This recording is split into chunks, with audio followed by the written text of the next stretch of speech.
मुरबाडमधून एक मोठी बातमी समोर येते। मुरबाडमधील कोरावळे गावातील पुंडलिक धुमाळ या शेतकऱ्याच्या गोठ्याला आग लागून 22 बकऱ्यांचा मृत्यू झालाय, तर 6 बैल 6 म्हैस गंभीर जखमी झाले आहेत। या झालेल्या नुकसानाने शेतकरी मोठा संकटात आलाय।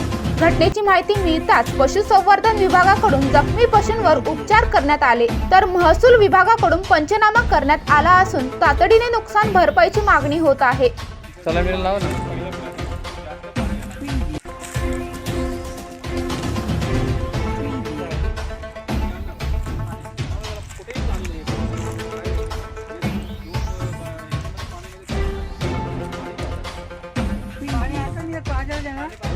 जीवन शिंदे, जनशक्ती, मुरबाड।